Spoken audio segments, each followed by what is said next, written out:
Hello students, welcome to Manala excellence YouTube channel. ఈరోజు మనం వీడియోలో ఈనాడు, ఇండియన్ ఎక్స్ప్రెస్ అండ్ సాక్షిలో కవర్ అయినటువంటి ఎడిటోరియల్స్ ఒక 3 ఎడిటోరియల్స్ని పికప్ చేసుకొని డిస్కస్ చేస్తాం. దాని తర్వాత వన్ లైనర్స్ డిస్కస్ చేద్దాం స్టూడెంట్స్. ఈ యొక్క వన్ లైనర్స్లో All India Radio news and PIB news cover అవుతాయి. మనం యొక్క మ్యాప్ యాక్టివిటీని డిస్కస్ చేసిన తర్వాత నిన్న మనం ఏవైతే కనుక క్విజ్ క్వశ్చన్స్ డిస్కస్ చేసామో వాటి ఆన్సర్స్ అండ్ దాంతోపాటు ఈరోజు క్విజ్ క్వశ్చన్స్ కూడా డిస్కస్ చేయడం జరుగుతుంది. సో చాలామంది స్టూడెంట్స్ అడిగినట్టుగా ఈ యొక్క క్విజ్ క్వశ్చన్స్ 10 క్వశ్చన్స్ ఇంక్లూడ్ చేయడం జరుగుతుంది ఈ రోజు నుంచి. దాంతోపాటు ఈ యొక్క మీకు అసైన్మెంట్ ఒక టాపిక్ ఇచ్చి దానిపైన ఒక క్వశ్చన్ ఇదనేది నాకు ఒక 2-3 డేస్ టైం ఇస్తే కనుక నెక్స్ట్ వీక్ మండే నుంచి నేను మీకు డైలీ ఒక టాపిక్ ఇస్తాను.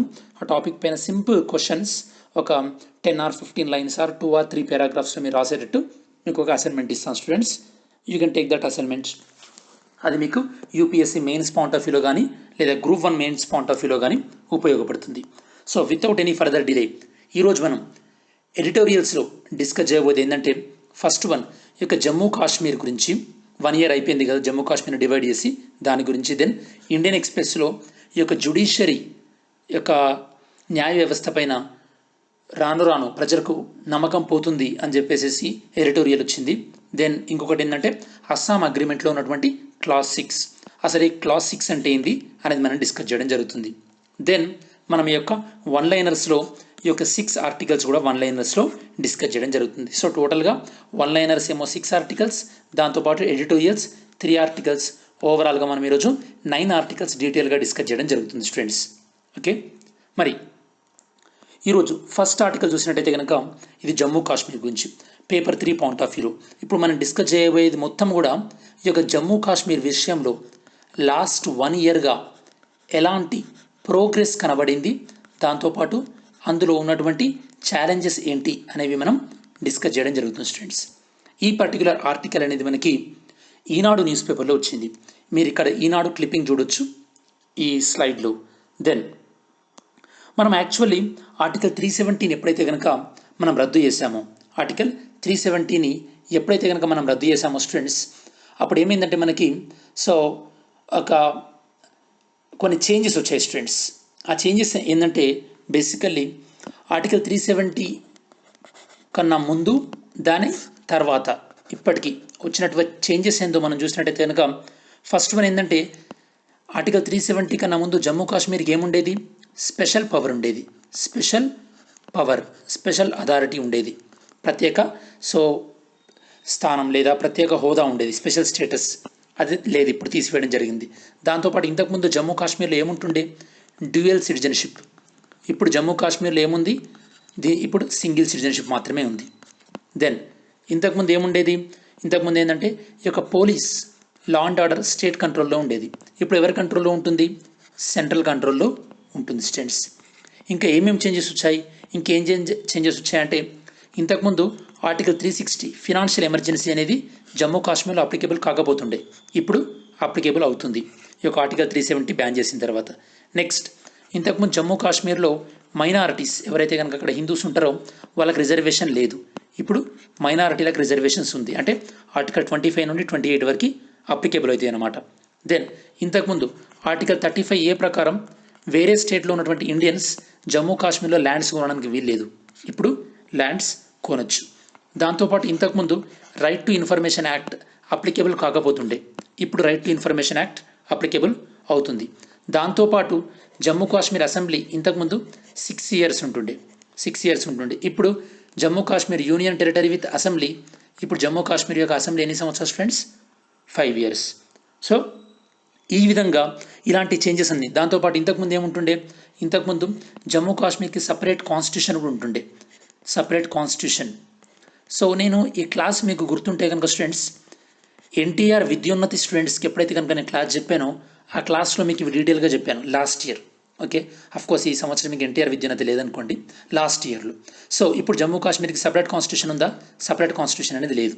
సో ఇలాంటి చేంజెస్ అనేవి రావడం జరిగింది. ఎప్పుడు ఆర్టికల్ 370 ఎప్పుడైతే కనుక జమ్మూ కాశ్మీర్లో తీసివేయడం జరిగిందో. మరి ఈ ఆర్టికల్లో స్పెసిఫిక్, ఇది మొత్తం అడిషనల్ ఇన్ఫర్మేషన్ స్టూడెంట్స్ మనకి. మరి ఈ ఆర్టికల్లో స్పెసిఫిక్గా ఆథర్ ఏం డిస్కస్ చేయబోతున్నారంటే జమ్మూ కాశ్మీర్లో ఆర్టికల్ 370 అండ్ ఆర్టికల్ 35A రద్దయిపోయి ఈ యొక్క మన ఆగస్టు 5కి 1 ఇయర్ అయింది. అదే రోజు మనకి అయోధ్య టెంపుల్ ఇనాగ్రేషన్ కూడా జరిగింది స్టూడెంట్స్. ఓకే, సో దీనివల్ల ఏమైంది, ఈ ఆర్టికల్ 370 బ్యాన్ చేయడం వల్ల, రద్దు చేయడం వల్ల జమ్మూ కాశ్మీర్ కాస్త జమ్మూ కాశ్మీర్, J&K అండ్ లడాక్ ఈ యొక్క యూనియన్ టెరిటరీస్గా మారిపోయినాయి, కేంద్రపాలిత ప్రాంతాలుగా మారిపోయినాయి, మీకు తెలిసినటువంటివి. మరి ఈ సందర్భంలో జమ్మూ కాశ్మీర్లో ఎలాంటి మార్పులు వచ్చినాయి, సామాజిక పరమైనటువంటి మార్పులు, భద్రతాపరమైనటువంటి మార్పులు ఎలాంటివి వచ్చినాయి అనేది మనం డిస్కస్ చేద్దాం. దీనికన్నా ముందు స్టూడెంట్స్ మీరు ఇక్కడ ఇంకొక విషయం గుర్తుపెట్టుకోవాలి. అదేంటంటే రీసెంట్గా జమ్మూ కాశ్మీర్లో, సో జమ్మూ కాశ్మీర్ గురించి మనం న్యూస్లో వచ్చింది స్టూడెంట్స్. ఏ పాయింట్ ఆఫ్ వ్యూలో న్యూస్లో వచ్చిందో ఒకసారి మనం డిస్కస్ చేద్దాం.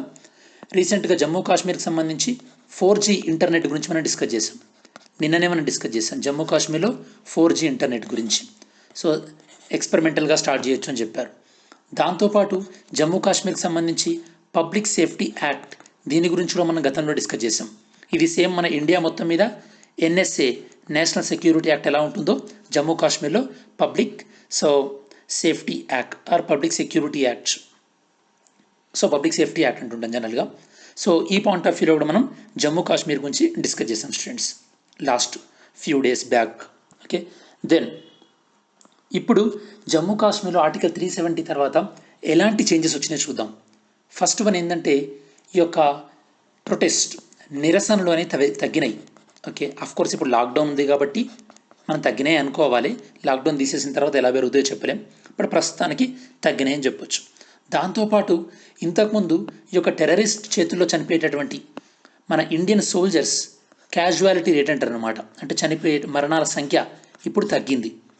ఎందుకంటే ఇప్పుడు మనకు అక్కడ ఇంటెలిజెన్స్ ఇన్ఫర్మేషన్ మెరుగైపోయి కరెక్ట్ సమాచారం రావడం వల్ల సో మనకి ఈ యొక్క భద్రతా దళాల వాళ్ళు చనిపోయేటటువంటి రేటు తగ్గింది. దాంతోపాటు ఈ యొక్క తీవ్రవాద సంస్థలు ఇంతకుముందు జమ్మూ కాశ్మీర్ యువతను లోకల్ రిక్రూట్మెంట్ అంటే తీవ్రవాదులు పాకిస్తాన్ నుంచి రాకుండా జమ్మూ కాశ్మీర్లో ఉన్నటువంటి యువతను ప్రభావితం చేసి వాళ్ళనే తమ యొక్క తీవ్రవాద సంస్థలో నియమించుకునేవాళ్ళు. అది ఇప్పుడు ఆల్మోస్ట్ 40% తగ్గిందంటున్నారు. దాంతోపాటు ఈ యొక్క సపరేటిస్ట్ గ్రూప్స్, వేర్పాటువాదం అంటే మీనింగ్ ఏంటంటే సపరేటిజం దాని టెర్మినాలజీ బాగా ఇంపార్టెంట్ స్టూడెంట్స్. ఈ సపరేటిస్ట్ గ్రూప్స్ ఏవైతే కనుక బంద్కు పిలిపించాయో ఆ బంద్లు కూడా పెద్దగా సక్సెస్ అవ్వలేదు. దాంతోపాటు ఈ మధ్యలో ఈ యొక్క ఆల్ పార్టీస్ హురియత్ కాన్ఫరెన్స్ అంటే ఈ యొక్క జమ్మూ కాశ్మీర్ సపరేట్గా విడిపోయి పాకిస్తాన్తో కలవాలి అనుకున్నటువంటి సంస్థ యొక్క చైర్మన్ ఎవరైతే ఉన్నారో ఈ యొక్క జిలానీ తను పదవి విరమణ చేయడం జరిగింది, తను తప్పుకోవడం జరిగింది. ఇతను ఇంతకుముందు ఈ యొక్క స్టోన్ పెల్టింగ్ని ఎక్కువ ఎంకరేజ్ చేసేవాడు. స్టోన్ పెల్టింగ్ అంటే పోలీసుల పైన రాళ్ళు రువ్వడం. ఓకే, ఇప్పుడు ఇతను రిటైర్డ్ అయిపోయిన తర్వాత అది కూడా తగ్గేటటువంటి ఎఫెక్ట్ ఉంది. సో ఈ విధంగా ఇప్పటి వరకు మనం డిస్కస్ చేసినవన్నీ కూడా మనకి ఇంటర్నల్ సెక్యూరిటీ పాయింట్ ఆఫ్ వ్యూలో, అంటే general studies paper 3 point of వ్యూలో ఇంటర్నల్ సెక్యూరిటీలో వచ్చినటువంటి ఒక శుభ పరిణామాలు అని మనం చెప్పొచ్చు స్టూడెంట్స్. ఓకే, బాగానే ఉంది, ఇప్పటి వరకు పాజిటివ్స్ బాగానే ఉంది. మరి ఇప్పుడు ఛాలెంజెస్ ఏ విధంగా ఉన్నాయి, ఇంకా మనం ఎదుర్కోయేటటువంటి సవాళ్ళు ఏంటి చూద్దాం స్టూడెంట్స్. ఛాలెంజెస్ ఏంటంటే ఈ యొక్క ఆర్టికల్ 370 తర్వాత LOC లైన్ ఆఫ్ కంట్రోల్ ఏదైతే ఉందో ఈ లైన్ ఆఫ్ కంట్రోల్ వెంబడి ఉన్నటువంటి సీజ్ ఫైర్ వైలేషన్లు పెరిగినాయి. సీజ్ ఫైర్ వైలేషన్ అంటే సీజ్ ఫైర్ అంటే మీనింగ్ ఏంది, కాల్పుల్ని విరమించుకునేటట్టు ఒప్పందం చేసుకోవడాన్ని సీజ్ ఫైర్ అంటారు. అంటే మనం కాల్పులు విరమిస్తున్నామని ఏదైతే ఒప్పందం చేసుకున్నారో దాన్ని వైలేట్ చేస్తూ, దాన్ని అతిక్రమిస్తూ కాల్పులు జరుగుతున్నాయి. ఎక్కడి నుంచి, పాకిస్తాన్ నుండి ఇండియా వైపుగా. ఇదొకటి సీజ్ ఫైర్ వైలేషన్ అంటే పాకిస్తాన్ సైన్యం కాల్పులు జరపడం. దాంతోపాటు ఇక్కడ ఒక సంస్థ, ఆ సంస్థ పేరు ఏంటంటే forum for human rights in Jammu Kashmir. ఈ సంస్థ వాళ్ళు ఏం చెప్తున్నారంటే ఈ యొక్క ఆర్టికల్ 370 తర్వాత ఈ యొక్క సోషల్ మీడియాని ఉపయోగించి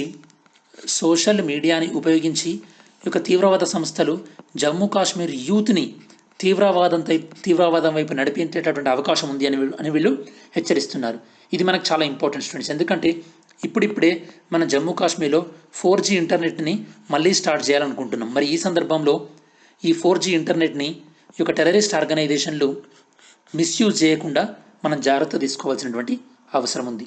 ఇంకా ఛాలెంజెస్ ఏంటంటే రీసెంట్గా ఈ యొక్క జమ్మూ కాశ్మీర్ ప్రస్తావనని చైనా అనేది, ఇది మనం డిస్కస్ చేసాం, చైనా అనేది ఎక్కడ ప్రస్తావించింది? UN సెక్యూరిటీ కౌన్సిల్ వద్ద ప్రస్తావించింది. కోర్స్ UN సెక్యూరిటీ కౌన్సిల్ అనేది ఈ యొక్క తీర్మానాన్ని టేకప్ చేయలేదు, ఈ రిజల్యూషన్ని టేకప్ చేయలేదు, అది వేరే విషయం. బట్ ప్రస్తావించింది. ఎందుకు ప్రస్తావించింది ఈ విధంగా చైనా అనేది? ఎందుకంటే ఇండియాని ఇబ్బందుల్లో పెట్టడానికి. సో అంటే ఒకవైపు పాకిస్తాన్ నుండి తీవ్రవాద సంస్థల ద్వారా ముప్పు, ఇంకోవైపు ఏమో చైనా నుండి వస్తున్నటువంటి ముప్పు అన్నమాట.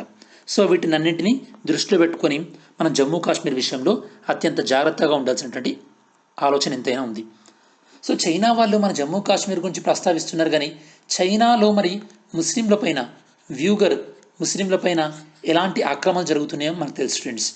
ఇక్కడ మీకు క్వశ్చన్ స్టూడెంట్స్, వ్యూగర్ ముస్లింలు చైనాలోని ఏ ప్రావిన్స్లో ఉంటారు? చైనాలోని ఏ ప్రావిన్స్లో ఉంటారు వ్యూగర్ ముస్లిమ్స్? ఆన్సర్ చేయండి. మరి ఇప్పుడు మన జమ్మూ కాశ్మీర్లో ఏం తీసుకురావాలి? ఒక రిఫార్మ్స్ తీసుకురావాలి, సంస్కరణలు తీసుకురావాలి, స్ట్రక్చరల్ రిఫార్మ్స్ లేదా ఇన్స్టిట్యూషనల్ రిఫార్మ్స్కి తెలుగులో ఎగ్జాక్ట్ వర్డ్ ఏంటంటే వ్యవస్థాగత సంస్కరణలు. ఏంటంటే జమ్మూ కాశ్మీర్ యొక్క శాంతి స్థాపనలో జమ్మూ కాశ్మీర్ యువతను భాగం చేయాలి.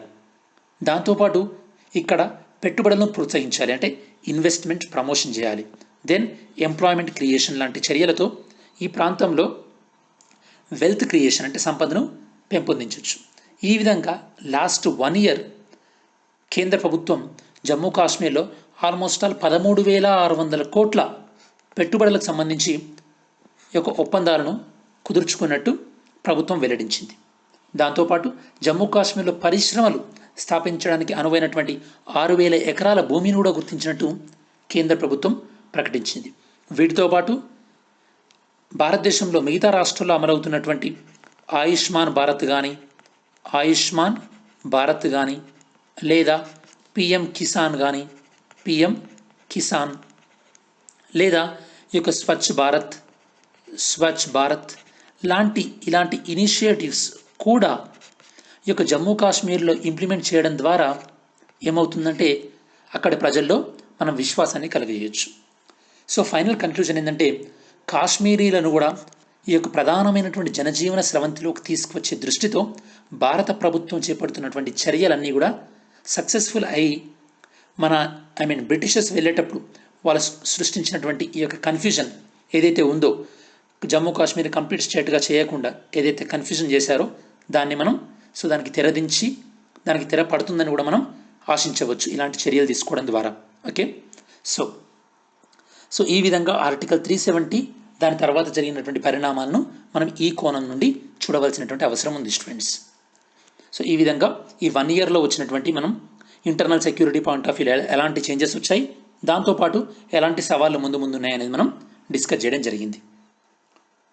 Second one, judiciary and challenges ahead. ఈ ఆర్టికల్లో మనం డిస్కస్ చేయబోయేది ఏంటంటే, ఫస్ట్ ఓవరాల్ మీకు బ్రీఫింగ్ ఇస్తాను. మన భారతదేశంలో డెమోక్రసీ ఏ విధంగా పతనం అవుతుంది, ఈ పతనం అయ్యేది కేవలం న్యాయ వ్యవస్థ వల్లనే కాదు, వేరే వ్యవస్థ వైఫల్యం వల్ల ఈ యొక్క డెమోక్రసీ మన భారతదేశంలో ఏ విధంగా పతనం అవుతుందని మనం చెప్తున్నాం. దాంతోపాటు జుడిషియరీ న్యాయ వ్యవస్థ గత కొంతకాలంగా ఏ విధంగా డిక్లైన్ అయింది, పతనం అవుతూ వస్తుంది అని ఈ యొక్క ఆథర్ మనకు చెప్తున్నారు. ఈ ఆర్టికల్ మనకి ఎక్కడ వచ్చిందంటే ఇండియన్ ఎక్స్ప్రెస్లో వచ్చింది స్టూడెంట్స్. ఈ ఆథర్ ఎవరంటే రామచంద్ర గుహ. మీరు ఇండియా సిన్స్ ఇండిపెండెన్స్ అన్న బుక్ చదివి ఉంటారు. దాని ఆథర్ అన్నమాట రామచంద్ర గుహ. దెన్ ఈ ఆర్టికల్లో వీళ్ళు ఏం చెప్తున్నారంటే, మన భారతదేశంలో గత కొన్ని సంవత్సరాలుగా ప్రజాస్వామ్య వ్యవస్థ అనేది పడిపోతుంది, డెమోక్రసీ అనేది పడిపోతుంది. ఈ పడిపోయేటటువంటి డెమోక్రసీ పతనమవుతున్నటువంటి భాగంలో న్యాయ వ్యవస్థ వలన ఇది జరుగుతుంది అని మనం చెప్పలేము, కాకపోతే న్యాయ వ్యవస్థ కూడా ఇందులో ఒక భాగంగా అవుతుంది. దానివల్ల కామన్ మ్యాన్, సామాన్య మానవునికి ఈ యొక్క సుప్రీంకోర్టు పట్ల, సుప్రీంకోర్టు యొక్క పనితీరు పట్ల నమ్మకాన్ని కోల్పోతున్నారు. ఇంకా ఏ ఏ వ్యవస్థలు అనేవి ఈ యొక్క ప్రజాస్వామ్య పతనానికి దారితీస్తున్నాయి అంటే ఈ యొక్క సివిల్ సర్వీసెస్ అనేది రాజకీయ పరంగా అవ్వడం, అంటే రాజకీయ నాయకులు సివిల్ సర్వెంట్స్లో ఒకే విధంగా ఒకే టీమ్గా ఉండడం, దీనివల్ల వచ్చే నెగిటివ్ ఎఫెక్ట్స్. దాంతోపాటు వ్యక్తిని ఆరాధించడం, వ్యక్తి ఆరాధన ఎక్కువైపోతుంది మన భారతదేశంలో. దాంతోపాటు మీడియా పైన సంఖ్యలు వేయడం, అంటే ఎవరైనా ప్రభుత్వాన్ని ప్రశ్నించినట్టయితే, అలానే ప్రభుత్వంలో ఉన్నటువంటి లోటుపాట్లను ఎత్తి చూపినట్టయితే వాళ్ళపైన వివిధ చట్టాలు ఉపయోగించి వాళ్ళని జైల్లో వేయడం. దాంతోపాటు ఈ యొక్క సిబిఐని కానీ లేదా ఈడీ ఎన్ఫోర్స్మెంట్ డైరెక్టరేట్ వీళ్ళని ఏ విధంగా మిస్యూజ్ చేస్తున్నామో తెలుసు మనం. మొన్న రీసెంట్గా రాజస్థాన్లో గెహ్లాట్ ఎప్పుడైతే కనుక ప్రాబ్లమ్స్ ఫేస్ చేస్తున్నాడో అతని యొక్క బ్రదర్ ఇంటిపైన ఇమ్మీడియట్గా ఈ యొక్క ఈడీ వాళ్ళు దాడి చేశారు. ఈ విధంగా మనం చాలాసార్లు చూసాం ఆంధ్రప్రదేశ్లో కూడా. సో ఇలా కేంద్ర సంస్థలను ఏ విధంగా దుర్వినియోగం చేస్తున్నారో కూడా చూస్తున్నాం స్టూడెంట్స్. దాంతోపాటు ఈ యొక్క మనకు రాజ్యాంగబద్ధం ఇచ్చినటువంటి ఫెడరలిజం అంటే సమాఖ్య వ్యవస్థను కూడా కేంద్ర ప్రభుత్వం ఏ విధంగా అణచివేస్తుందో చూస్తున్నాం. ఏ విధంగా కేంద్రానికి సంబంధించినటువంటి హక్కులను అణచివేస్తుందో చూస్తున్నాం. రీసెంట్గా ఎలక్ట్రిసిటీ బిల్కి సంబంధించినటువంటి ప్రపోజల్ కూడా తీసుకురావడం జరిగింది. దీన్ని దేనికి లింకు పెట్టారు? కోవిడ్ వల్ల నష్టపోయినటువంటి రాష్ట్రాలు ఎక్కువ అప్పు చేయాలంటే ఎఫ్ఆర్బిఎం చట్టంలో, ఎఫ్ఆర్బిఎం ఏ ఇయర్లో వచ్చిందో కామెంట్ చేయండి స్టూడెంట్స్. ఎఫ్ఆర్బిఎం ప్రకారం మీరు ఎక్కువ అప్పులు చేయాలంటే మీరు ఎలక్ట్రిసిటీ బిల్ని యాక్సెప్ట్ చేయాలి అని కండిషన్లు పెట్టడం జరిగింది. అంటే ఒకవైపు రాష్ట్రాలు ఇబ్బందులు ఎదుర్కొంటుంటే ఈ ఇబ్బందుల్ని తనకి అనుకూలంగా మార్చుకొని కేంద్ర ప్రభుత్వం రాష్ట్ర ప్రభుత్వాలపైన ఆధిపత్యం చెలాయించాలని చూస్తుంది. ఇది కూడా చాలా బాధాకరమైనటువంటి విషయం. ఇక్కడ కూడా కోర్టులు జోక్యం చేసుకోవట్లేదు. మరి ప్రజాస్వామ్య వ్యవస్థ ఈ కారణాల వల్ల తన యొక్క ప్రాముఖ్యతను కోల్పోతుంటే మరి జుడిషియరీ పైన ఎందుకు అపనమ్మకం కలుగుతుందో చూద్దాం. ఫస్ట్ మన ఏంటంటే గత కొన్ని సంవత్సరాలుగా డెమోక్రసీ అంటే ప్రజాస్వామ్య విలువలు పడిపోతున్నప్పటికీ కూడా సుప్రీంకోర్టు ఏమాత్రం జోక్యం చేసుకోకుండా కేవలం ప్రేక్షక పాత్ర మాత్రమే పోషిస్తుంది. ఫర్ ఎగ్జాంపుల్, కొన్ని ఇంపార్టెంట్ కేసులలో సుప్రీంకోర్టు చాలా డిలే చేస్తుంది. కొన్ని కేసులను అయితే అసలు టేకపే చేయట్లేదు. దాంతోపాటు ఈ యొక్క కోవిడ్-19 క్రైసిస్ అనేది ఈ యొక్క అధికారం మొత్తం కేంద్ర ప్రభుత్వం చేతి దగ్గరనే కేంద్రీకృతం అయ్యే విధంగా చేసింది. దీనివల్ల కూడా ఈ యొక్క రాష్ట్రాలు తమ హక్కులు ఎలా కోల్పోయాయో మీకు చెప్పాను. ఈ విషయంలో కూడా సుప్రీంకోర్టు ఏం జోక్యం చేసుకోవట్లేదు. దాంతోపాటు ఈ యొక్క సుప్రీంకోర్టు చీఫ్ జస్టిస్ ఆఫ్ ఇండియాలో రిటైర్డ్ అయిపోయిన తర్వాత వీళ్ళు ఏ విధంగా ప్రభుత్వం ఇచ్చినటువంటి గవర్నర్ పోస్టును తీసుకున్నారు. ఇదివరకు కేరళ గవర్నర్ జస్టిస్ సదాశివన్ కేరళ గవర్నర్గా నియమించబడ్డారు. దాంతోపాటు రీసెంట్గా రిటైర్డ్ అయినటువంటి chief justice of India Ranjan Gogoi ఇతనికి రాజ్యసభ సీటు తీసుకోవడం జరిగింది. ఈ విధంగా న్యాయ వ్యవస్థ పైన నమ్మకం కోల్పోయేటటువంటి చర్యలు న్యాయమూర్తులు చేస్తున్నారు. దాంతోపాటు ఈ యొక్క UAPA unlawful activities prevention act ఇది కూడా దుర్వినియోగం అవుతుంది.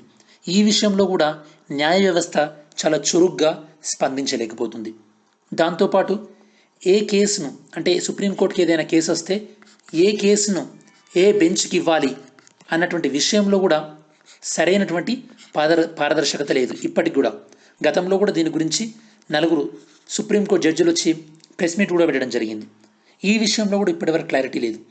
ఇవన్నీ కూడా న్యాయ వ్యవస్థ పైన ఈ యొక్క అనుమానాలని లేవనెత్తేటటువంటి విషయాలు స్టూడెంట్స్. ఓకే, ఫైనల్ కంక్లూజన్ ఏంటంటే ఈ యొక్క రాజ్యాంగం ఏదైతే కనుక న్యాయ వ్యవస్థ గురించి చెప్పిందో, ఏదైతే న్యాయ వ్యవస్థ ఇప్పుడు బిహేవ్ చేస్తుందో వీటి మధ్యలో రోజు రోజుకి గ్యాప్ పెరిగిపోతుంది.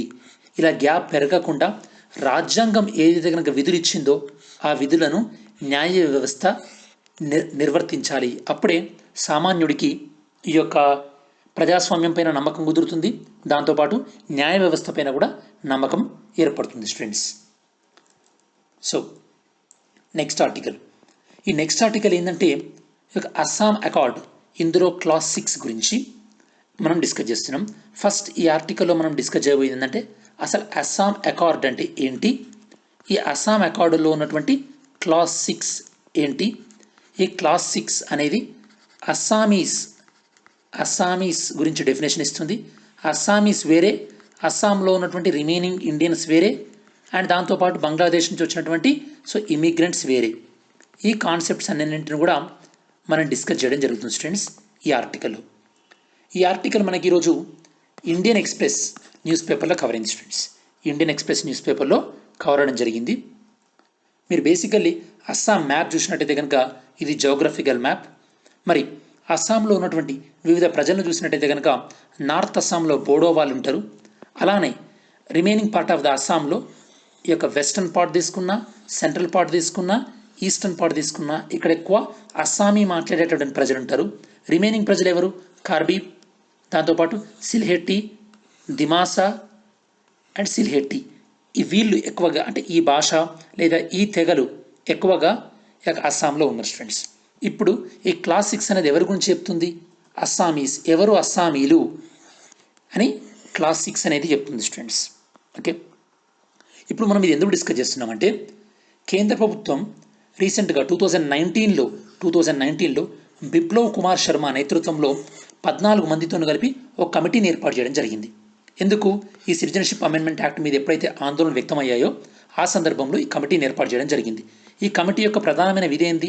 అస్సామీస్ పీపుల్ ఎవరు డెఫినేషన్, దాంతోపాటు వీళ్లకు ఎలాంటి ప్రొటెక్షన్ ఉండాలి అని చెప్పేసి ఈ కమిటీ రికమెండ్ చేయాలి. ఓకే, సో మరి ఈ కమిటీ ఏం రికమెండ్ చేసిందంటే, ఈ కమిటీ ఏం రికమెండ్ చేసింది అనే దానికన్నా ముందు అసలు మీకు అస్సాం అకార్డ్, అస్సాం ఒప్పందం అంటే మీకు ఏందో తెలియాలి. అస్సాం అకార్డ్ అనేది బేసికల్లీ ఏంటంటే స్టూడెంట్స్, అస్సాంలో ఈ యొక్క అస్సాం ఉద్యమం జరిగింది స్టూడెంట్స్. 1979 నుండి 1985 వరకు ఈ అస్సాం ఉద్యమం జరిగింది. ఏంది? అస్సాంలోకి ఎవరైతే వలస వచ్చారో వేరే ప్రాంతం నుంచి వాళ్ళని తిరిగి పంపించాలి. ఎవరెవరైతే కనుక 1951 తర్వాత వచ్చారో వాళ్ళని తిరిగి పంపించాలి అని చెప్పేసి ఉద్యమం జరిగింది. అప్పుడు భారత ప్రభుత్వం ఏం చెప్పిందంటే, ఎవరైతే కనుక 1971 తర్వాత వచ్చారో అంటే బంగ్లాదేశ్ ఏర్పడిన తర్వాత వచ్చారో వాళ్ళని గుర్తించి వాళ్ళని పంపించేస్తాం, 1951 కాదు అని చెప్పింది. ఓకే, వీళ్ళు అడిగింది 1951, ఇండియన్ గవర్నమెంట్ చెప్పింది 1971. దీని ప్రకారమే మనం ఎన్ఆర్సీని కూడా చేయడం జరిగింది. ఇప్పుడు ఈ కమిటీ బిప్లవ్ కుమార్ శర్మ కమిటీ ఏం చెప్తుందంటే, ఎవరైతే కనుక అస్సాంలో 1951 కన్నా ముందు ఉన్నారో వాళ్ళు అస్సామీస్.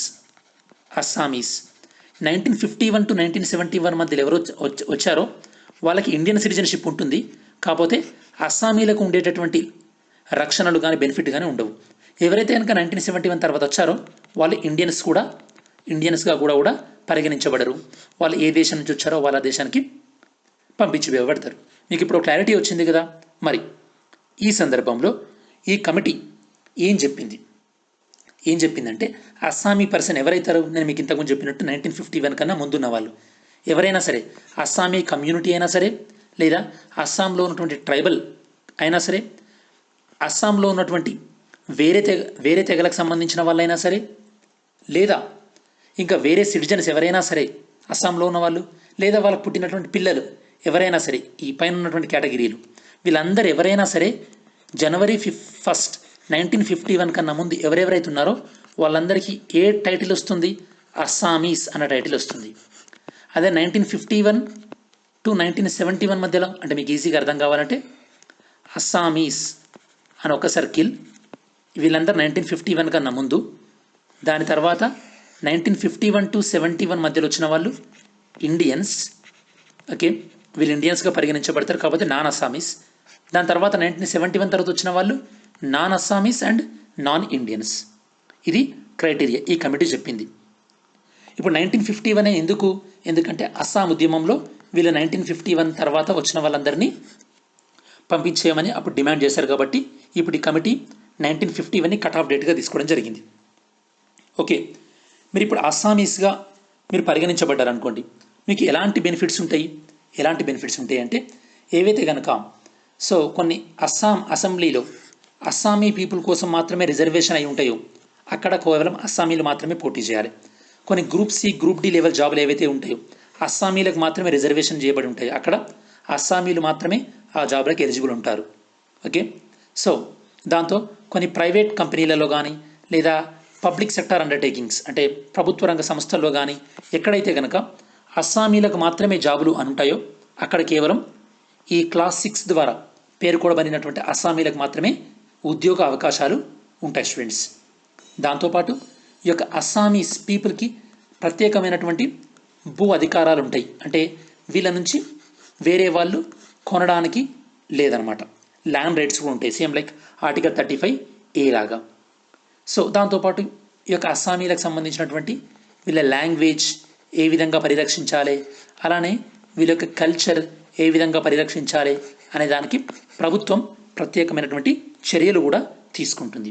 వీళ్ళ కోసం ప్రత్యేకమైనటువంటి కౌన్సిల్స్ కూడా క్రియేట్ చేయడం జరుగుతుంది. ఇది స్టూడెంట్స్ క్లాస్ 6కి సంబంధించి. దీనికి సంబంధించి మీకు ఇంకేం డౌట్స్ ఉన్నా కూడా కమెంట్ చేయండి.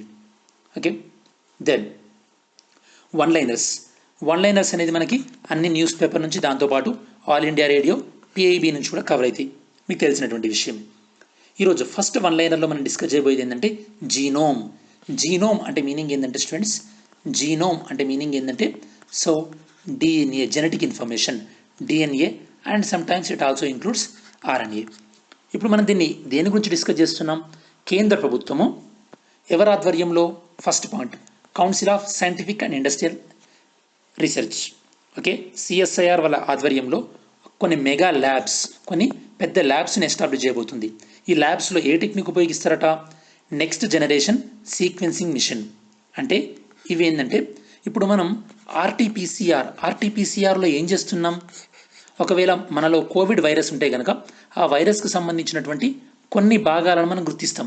వాటికి వెళ్ళి మనం ఏదైతే కనుక ఆర్టీపీసీఆర్లో ఏదైతే కనుక డై ఉపయోగిస్తున్నామో అది వెళ్ళి ఆ వైరస్కి అటాచ్ అవుతుంది. అప్పుడు వైరస్ మన శాంపుల్లో ఉందో లేదో మనం గుర్తిస్తాం. ఇది అలా కాదనమాట. ఇదేంటంటే మనిషి నుంచి శాంపుల్ తీసుకున్న తర్వాత ఆ శాంపుల్లో ఏమైనా వైరస్ ఉన్నాయా లేదా ఏదైనా బ్యాక్టీరియా ఉందా అని చెప్పేసి మొత్తం ఆ వైరస్ మొత్తం DNAని అనాలిసిస్ చేస్తుంది అనమాట. దీన్ని మనం complete next generation sequencing machine అంటారు అనమాట. దీనివల్ల ఏమవుతుందంటే స్టూడెంట్స్, ఈ యొక్క టెస్ట్ యొక్క అక్యురసీ పెరుగుతుంది. మొత్తం జీనోమ్, మొత్తం DNAను మనం పరీక్షిస్తున్నాం కాబట్టి ఈ టెస్ట్ యొక్క అక్యురసీ ఆల్మోస్ట్ ఆల్ 98% ఉండే అవకాశం ఉంటుంది అని వీళ్ళు చెప్తున్నారు స్టూడెంట్స్. మరి సరే, మనం ఇచ్చినటువంటి శాంపుల్స్లో ఒక DNA వచ్చిందనుకోండి, ఈ మిషన్ ఐడెంటిఫై చేసింది. ఇది ఈ యొక్క కరోనా వైరస్ DNAనే కాదని ఎలా తెలుస్తుంది అంటే ఇప్పటికే వివిధ దేశాలన్నీ కూడా వాళ్ళ దేశాలు ఈ యొక్క కరోనా వైరస్ ఏదైతే కనుక వాళ్ళ దేశాలు అబ్జర్వ్ చేశారో దానికి సంబంధించినటువంటి కరోనా వైరస్ జీనోమ్ ఎలా ఉంటుంది, దీని యొక్క DNA ఎలా ఉంటుంది, దీని యొక్క RNA ఎలా ఉంటుంది అని చెప్పేసి ప్రపంచవ్యాప్తంగా వివిధ దేశాలన్నీ కూడా ఇన్ఫర్మేషన్ని షేర్ చేశాయన్నమాట. సో ఆ ఇన్ఫర్మేషన్తో మనం కంపేర్ చేసుకుంటాం. ఎక్కడ షేర్ చేశాయి, ఏ ప్లాట్ఫామ్ మీద షేర్ చేశాయి, దాని పేరు ఏంటంటే GISAID. దీని ఫుల్ ఫామ్ ఏందో మీరు కమెంట్ చేయండి students. What is the full form of the GISAID? ఈ ప్లాట్ఫామ్లో అన్ని దేశాలు కూడా కోవిడ్కి సంబంధించినటువంటి జీనోమ్ ఇన్ఫర్మేషన్ని షేర్ చేసుకోవడం జరిగింది. ఆ ఇన్ఫర్మేషన్ని బేస్ చేసుకొని మనం పేషెంట్లో ఉన్నటువంటి ఈ యొక్క వైరస్ కానీ ఇది కోవిడ్ అయినా కాదా అని మనం చెక్ చేయొచ్చు students. Okay, next one. So ఇది నేను మీకు ఆల్రెడీ ఎక్స్ప్లెయిన్ చేశాను. సో CSIR అనేది US బేస్డ్ కంపెనీతోని టైఅప్ ఉంది. ఇది మీరు నోట్స్లో కూడా చదువుకోవచ్చు, don't worry about it. Next మనం డిస్కస్ చేయబోయేది ఒక బర్డ్ గురించి ఫ్రెండ్స్. ఈ బర్డ్ ఏంటంటే దీని పేరు ఏంటంటే గ్రేట్ ఇండియన్ హార్న్బిల్. ఇది మనకి ఎన్విరాన్మెంట్ పాయింట్ ఆఫ్ వ్యూలో ఇంపార్టెంట్. ఎందుకు ఎన్విరాన్మెంట్ పాయింట్ ఆఫ్ వ్యూలో ఇంపార్టెంట్ అంటే ఇది షెడ్యూల్ 1లో ఉన్నటువంటి బర్డ్ అనమాట. వైల్డ్ లైఫ్ ప్రొటెక్షన్ యాక్ట్ 1972లో షెడ్యూల్ 1లో ఉన్నటువంటి బర్డ్ కాబట్టి ఇది చాలా చాలా ఇంపార్టెంట్. సో రీసెంట్గా శాటిలైట్ డేటా ఏం చెప్తుందంటే ఈ బర్డ్ ఎక్కడైతే ఉంటుందో దీని యొక్క పరిసర ప్రాంతాలు, దీని యొక్క హ్యాబిటేట్ ఎక్కడైతే ఉంటుందో, ఎస్పెషల్లీ ఇది పక్కే టైగర్ రిజర్వ్ అరుణాచల్ ప్రదేశ్ ఈ ప్రాంతంలో ఇది ఎక్కువగా ఉంటుంది. సో ఈ ప్రాంతంలో ఈ యొక్క పాపుమ్ రిజర్వ్ ఫారెస్ట్ అనేది ఎక్కువగా ఈ అడవి దీని యొక్క విస్తీర్ణం తగ్గిపోవడం వల్ల ఈ యొక్క గ్రేట్ ఇండియన్ హార్న్బిల్ ఇది నివసించేటటువంటి ప్రదేశం తగ్గిపోయింది. ఎప్పుడైనా స్టూడెంట్స్ ఒక జంతువు తను నివసించేటటువంటి ప్రాంతం తగ్గిపోతుంటే ఆ జంతువు అనేది అంతరించిపోతుంటుంది. ఇప్పుడు ఫర్ ఎగ్జాంపుల్ గ్లేషియర్స్ మంచు ప్రాంతాలు తీసుకోండి. మంచు ప్రాంతాలు కరిగిపోయినా కొద్దీ ఆ ప్రాంతంలో ఉండేటటువంటి పోలార్ బేర్ ఏమవుతుంది, ఇది అంతరించిపోతుంది. అవునా కాదా? సో ఈ విధంగా ఇది నివసించేటటువంటి ప్రాంతం తగ్గిపోతుంది అని మనకి ఈ యొక్క మనకి శాటిలైట్ ఇన్ఫర్మేషన్ చెప్తుంది స్టూడెంట్స్. ఇక్కడ మనకి ఎగ్జామినేషన్ పాయింట్ ఆఫ్ వ్యూ ఇంకోటి ఏంటంటే ఈ యొక్క పాపం రిజర్వ్ ఫారెస్ట్. ఓకే, ఇది ఎక్కడుందంటే ఈ యొక్క అరుణాచల్ ప్రదేశ్లోని ఈస్ట్ కెమాంగ్ డిస్టిక్లో ఉంది. ఈస్ట్ కెమాంగ్ డిస్టిక్లో ఉంది స్టూడెంట్స్. ఓకే, ఇది ఏంటంటే ఇండో బర్మా బయోడైవర్సిటీ హాట్స్పాట్లో ఒక భాగం. ఇండో బర్మా బయోడైవర్సిటీ హాట్స్పాట్లో ఒక భాగం. మీకు ఇక్కడ క్వశ్చన్ ఏంటంటే స్టూడెంట్స్, ఇండియాలో ఉన్నటువంటి బయోడైవర్సిటీ హాట్స్పాట్స్ ఎన్ని అవేంది? బయోడైవర్సిటీ హాట్స్పాట్స్ ఎన్ని అవేంది? దాంతోపాటు what is the meaning of biodiversity hotspots? What is the meaning of biodiversity hotspots? ఇది ఈరోజు మీకు ఇచ్చినటువంటి అసైన్మెంట్. దీన్ని మీరు ఒక చిన్న 2 మార్క్స్ క్వశ్చన్ లాగా రాయండి. సో నెక్స్ట్ ఇక్కడ మీకు ఇంకోటి ఏం చెప్పానంటే స్టూడెంట్స్, ఈ యొక్క ఇది 1972 వైల్డ్ లైఫ్ ప్రొటెక్షన్ యాక్ట్ ప్రకారం రక్షించబడుతుందని చెప్పాను కదా. ఎందులో ఉందని చెప్పాను? ఇది షెడ్యూల్ 1లో ఉందని చెప్పాను. దాంతోపాటు ఇది IUCN కేటగిరీ ప్రకారం ఇది ఏంటంటే థ్రెటెండ్ లిస్ట్లో ఉంది. థ్రెటెండ్ లిస్ట్లో ఉంది అంటే ఈ యొక్క ముంపును ఎదుర్కొంటున్నటువంటి జాతి అన్నమాట. సో నేను ఇంకా ఫర్దర్ మీరు ఇంట్రెస్ట్ ఉంటే కనుక మీరు చదువుకోవచ్చు, లేదా నేనే నెక్స్ట్ వీడియోలో చెప్తాను. ఏంటంటే వైల్డ్ లైఫ్ ప్రొటెక్షన్ యాక్ట్లో షెడ్యూల్ 1 నుండి షెడ్యూల్ 6 వరకు ఉంటాయి students.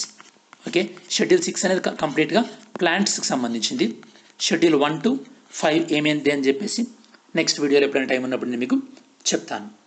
Third one, student entrepreneurship programme 2.0.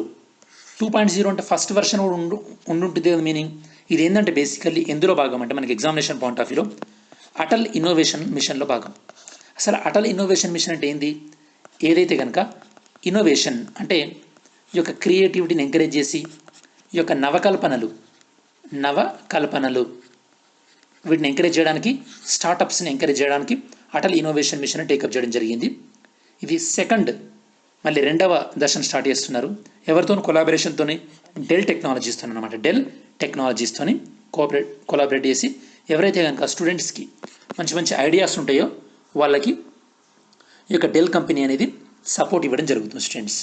దీని పేరే student entrepreneurship programme SEP 2nd edition. Okay, వాళ్ళు ఈ యొక్క డెల్ కంపెనీ నుంచి అన్ని రకాలైనటువంటి సహాయాన్ని పొందుతారు. బట్ ఇది మనకి ఎగ్జామినేషన్ పాయింట్ ఆఫ్ వ్యూ అంత ఇంపార్టెంట్ కాదు. మనకి ఇంపార్టెంట్ ఓన్లీ ఏంటంటే ఏ మిషన్లో ఇది భాగం, దీన్ని ఎవరు ఇంప్లిమెంట్ చేస్తున్నారు, నీతి ఆయోగ్ ఎవరి కొలాబరేషన్తోని, అది ఇంపార్టెంట్ మనకి prelims point of view. Next మనకి Rahat Indori. So famous Urdu poet students, ఇతను చనిపోయాడు. ఇతని గురించి మనం ఎందుకు డిస్కస్ చేస్తున్నామంటే ఆర్ట్ అండ్ కల్చర్లో మనకి ఇది లిటరేచర్ పాయింట్ ఆఫ్ వ్యూలో మనకి ఇంపార్టెంట్. ఆర్ఎల్స్ మనకి సో డిఫరెంట్ ఆర్ట్ ఫామ్స్లో దాంట్లోనే ఇది important. So noted Urdu poets Rahat Indori చనిపోవడం జరిగింది. ఇతను దేనికి ఫేమస్ అంటే ముషైరా అంటే మీనింగ్ ఏంటంటే మీకు సింపుల్, ఇది తెలుసుకుంటే సరిపోద్ది. ఎక్కడైతే కనుక ఈ యొక్క పోయట్రీ అంటే ఈ యొక్క కవితా సమ్మేళనం అని చెప్పు. సింపోజియం, సింపోజియం అనే వర్డ్ వినుంటారు, కొన్నిసార్లు మీటింగ్లకు వాడుతుంటారు సింపోజియం అని చెప్పేసి. కవితా సమ్మేళనం నిర్వహించడంలో ఇతను చాలా ఫేమస్. ఇతని యొక్క వర్క్స్ ఏమున్నాయో నేను మీకు నోట్స్లో ఇంక్లూడ్ చేయడం జరిగింది, వాటిని మీరు చదువుకుంటే సరిపోద్ది స్టూడెంట్స్. నెక్స్ట్ మనం డిస్కస్ చేయబోయేది ఏంటంటే ఈ యొక్క మిటియోర్. అసలు మీకు ఇక్కడ చెప్తాను డెఫినేషన్ ఈజీగా మీకు అర్థం కావడానికి. ఫస్ట్ ఆస్ట్రాయిడ్ అంటే ఏందో వినండి.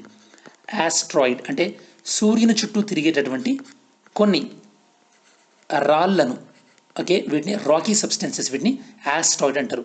వీటికన్నా చిన్న వాటిని ఏమంటారంటే మనం కామెట్ అంటారు. ఏమంటారు? కామెట్స్.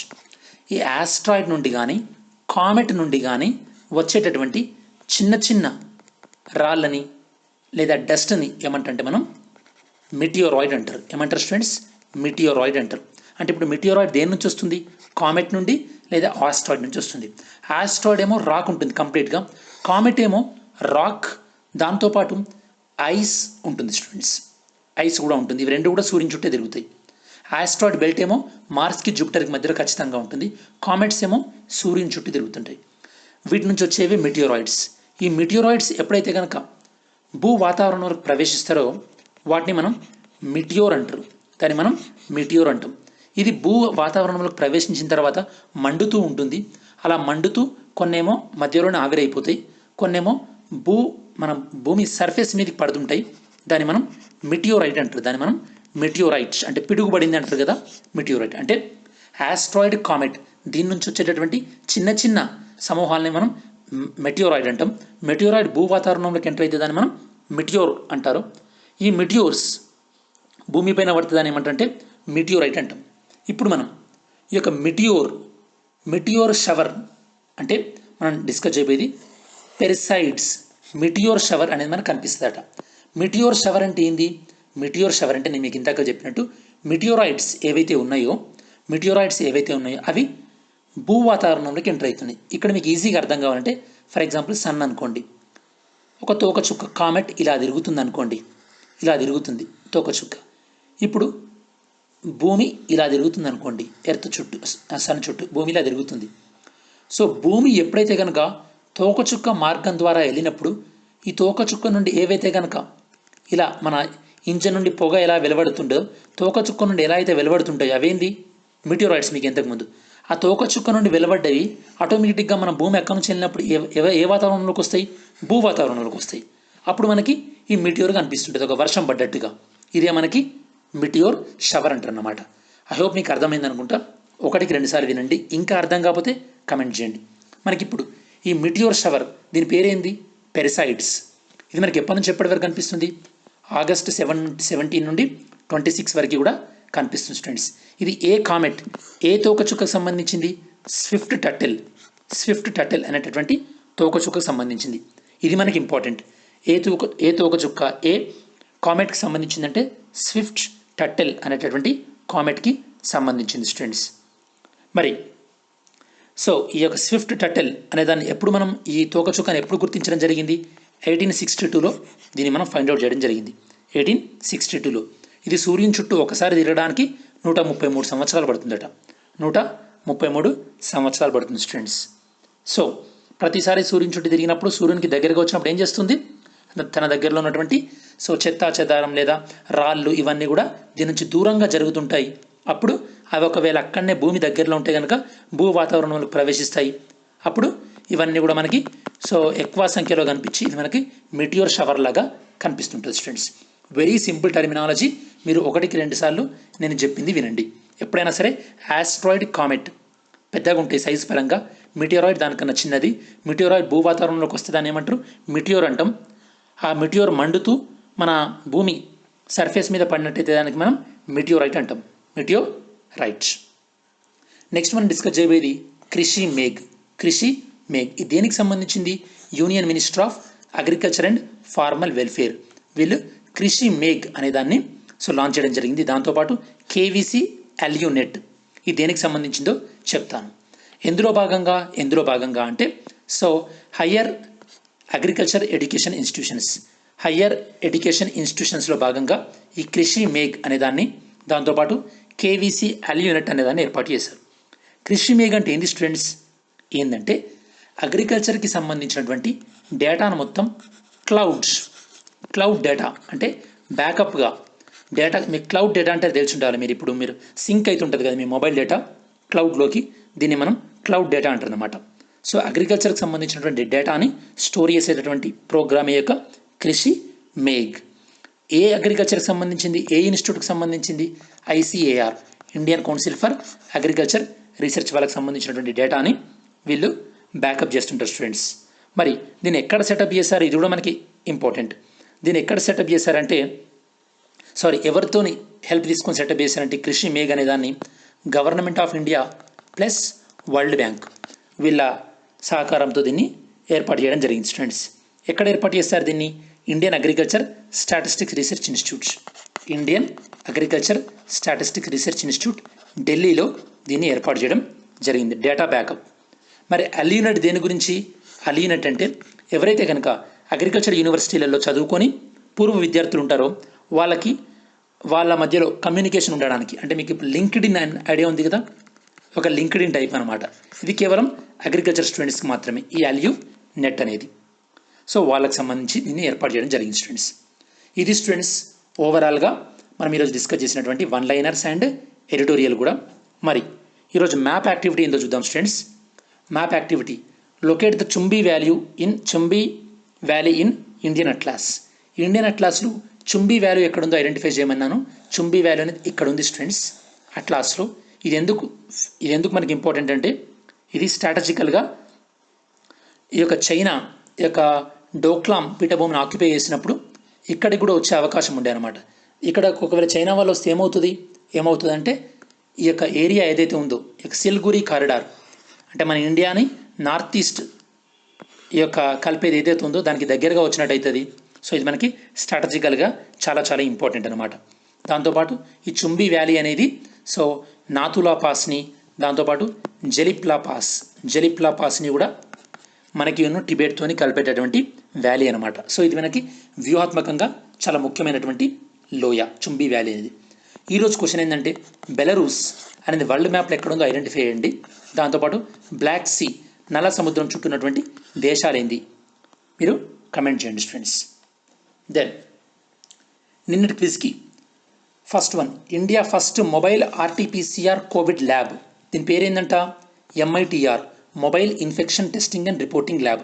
దీన్ని డెవలప్ చేసినటువంటి ఇన్స్టిట్యూట్ ఏది అంటే ఏదంటే students, Indian Institute of Science Bengaluru వాళ్ళు దీన్ని డెవలప్ చేయడం జరిగింది students. Okay. Second one, CAG సంబంధించి రైట్ ఆన్సర్ ఏంది, CAG appointed by president, right. CAG will be removed like supreme court judge, ఇది కూడా right. CAG no need to take the oath అట, oath తీసుకోవాల్సిన అవసరం ఉంది కాబట్టి ఇది రాంగ్ స్టేట్మెంట్. సో మన ఆన్సర్ ఏమై ఉండాలి, 1 and 2 మాత్రమే రైట్ ఆన్సర్స్ కాగ్ సంబంధించి ఏ. నెక్స్ట్, యూనియన్ మినిస్టర్ రీసెంట్గా NCDC channel, national cooperative development corporation వాళ్ళు ఒక ఛానల్ రిలీజ్ చేశారు. అది ఏంటంటే సహకార్ కోఆపరేటివ్ యూట్యూబ్ ఛానల్ అని. మరి ఈ NCDC అనేది ఏ మంత్రిత్వ శాఖ పరిధిలోకి వస్తుంది, దేని పరిధిలోకి వస్తుంది, ministry of agriculture and farmer welfare దాని పరిధిలోకి వస్తుంది students. Next, so answer is 4. Nagara స్టైల్కి సంబంధించినటువంటి ఆర్కిటెక్చర్ సంబంధించి రైట్ ఆన్సర్ ఏంది, ఫస్ట్ వన్, ఈ టెంపుల్ చుట్టూ పెద్ద పెద్ద బౌండరీ వాల్స్ ఉంటాయి, ఇది రాంగ్, ఇది ద్రవిడ స్టైల్లో ఉంటుంది. First statement is wrong. So option A wrong, option C wrong. So చూద్దాం. Lingaraja temple is one of the grandest and regarded as gem of Nagara style architecture. Lingaraja temple అనేది నగరా స్టైల్ ఆర్కిటెక్చర్కి ఒక పర్ఫెక్ట్ ఎగ్జాంపుల్ అంటున్నారు, ఇది right students. So answer is B. Next, UN report ప్రకారము covid వల్ల ఎంతమంది చిన్నపిల్లలు తమ యొక్క చదువుకునే అవకాశాన్ని కోల్పోతున్నారు, 23.8 మిలియన్ కోల్పోబోతున్నారు స్టూడెంట్స్. Answer is 2. బ్రూ ట్రైబ్స్కి సంబంధించినటువంటి right answer, Bru tribes living only Mizoram and Tripura, no students, they are also living in Assam also. So first statement is wrong. They recognized as particularly vulnerable tribal groups, PVTG. This statement is right. So answer is B. Next, ఇక్కడ 2 schemes ఇచ్చాను, మహిళా ఏవం కిషోరి సమ్మాన్ యోజన, దాంతోపాటు ముఖ్యమంత్రి దూద్ ఉపహార్ యోజన. ఇది ఏ ప్రభుత్వం ఈ స్కీమ్స్ని launch చేయడం జరిగింది, ఏ ప్రభుత్వం అంటే హర్యానా ప్రభుత్వం ఈ స్కీమ్స్ని లాంచ్ చేసింది స్టూడెంట్స్. ఇవి స్టూడెంట్స్ లాస్ట్ వీడియోలో మనం డిస్కస్ చేసినటువంటి 7 క్వశ్చన్స్కి ఆన్సర్స్. మరి ఈరోజు క్వశ్చన్స్ ఏంటో డిస్కస్ చేద్దాం. ఫస్ట్ వన్ దేనికి సంబంధించిందంటే అమ్మోనియం నైట్రేట్కి సంబంధించినటువంటి రైట్ ఆన్సర్ ఏంటో పిక్ చేయండి. Second one, future brand index, దీని ప్రకారం ఏ కంపెనీ హైయెస్ట్ బ్రాండ్గా ఉండబోతుంది ఫ్యూచర్లో. Third one, New York Indian film ఫెస్టివల్లో బెస్ట్ ఫిలింగా సెలెక్ట్ అయినటువంటి మలయాళం ఫిలిం ఏంటి. ఫోర్త్ వన్, జన్బాకు డోమ్ రీసెంట్గా న్యూస్లో వచ్చింది, ఇది యునెస్కో వరల్డ్ హెరిటేజ్ సైట్, ఇది ఏ దేశంలో ఉంది. ఫిఫ్త్ వన్, సో రీసెంట్గా Punjab government pride of Punjab అనేది ఈ యొక్క department of sports and youth state department, దాంతోపాటు యువ అనేటటువంటి ఆర్గనైజేషన్తో కలిపి స్టార్ట్ చేశారు. యువ అనేది ఏ అంతర్జాతీయ సంస్థకి సంబంధించింది, జాగ్రత్తగా ఆన్సర్ చేయండి. స్వమిత్ర అనేది నేను మీకు గతంలో చెప్పాను, నేషనల్ పంచాయతీరాజ్ దివస్ రోజు నేను మీకు వీడియోలో చెప్పాను. సో అఫ్కోర్స్ అప్పుడు ఈ ఛానల్లో చేయలేదనుకుంటా వీడియో నేను. సో దీని ప్రకారం గ్రామ పంచాయతీలో ఉన్నటువంటి విలేజెస్లో ఉన్నటువంటి గ్రామ పంచాయతీ ఆస్తులన్నింటినీ కూడా సర్వే చేయడం జరుగుతుంది. సో మరి ఇది ఏ మంత్రిత్వ శాఖ పరిధిలోకి వస్తుంది, గ్రామ పంచాయతీ అంటే మీరు ఈజీ చెప్పొచ్చు ఏ మంత్రిత్వ శాఖ పరిధిలోకో. Seventh one, first Kisan rail train ఏ రాష్ట్రం నుండి ఏ రాష్ట్రానికి? మహారాష్ట్ర నుండి ఏ రాష్ట్రానికి? 8th one India water resource information system, India WRIS, దీనికి సంబంధించినటువంటి రైట్ ఆన్సర్ ఏందో కమెంట్ చేయండి. 9th వన్ ఇది మీకు చెప్పాను, ఏ విలేజెస్ని యునెస్కోకి సంబంధించినటువంటి సంస్థ సునామీ ఎదుర్కోవడానికి రెడీగా ఉన్నాయని చెప్పేసి వాళ్ళకి ట్రైనింగ్ ఇవ్వడం జరిగింది. ఇది మీకు ఎక్స్ప్లెయిన్ చేశాను, జాగ్రత్తగా ఆన్సర్ చేయండి. ఒడిస్సాలో ఉన్నటువంటి 2 విలేజ్లు. 10th one food system vision 2050, ఇది మీకు ఏపీ కరెంట్ అఫైర్ చెప్పేటప్పుడు చెప్పాను. నంది ఫౌండేషన్ గురించి ఫుడ్ సిస్టమ్ విజన్ ప్రైజ్ వాళ్ళకి వచ్చిందని, దానికి సంబంధించినటువంటి రైట్ ఆన్సర్ ఏందో పిక్ చేయండి స్టూడెంట్స్. సో ఇవి స్టూడెంట్స్, మరి ఈ వీడియో మీ ప్రిపరేషన్కి ఉపయోగపడింది అనుకుంటే లైక్ చేయండి, మీ ఫ్రెండ్స్కి ఉపయోగపడుతుంది అనుకుంటే షేర్ చేయండి, నా ఛానల్కి సబ్స్క్రైబ్ చేసుకున్నట్టయితే కనుక సబ్స్క్రైబ్ చేసుకోండి. Thanks for watching this video students. See you in next video.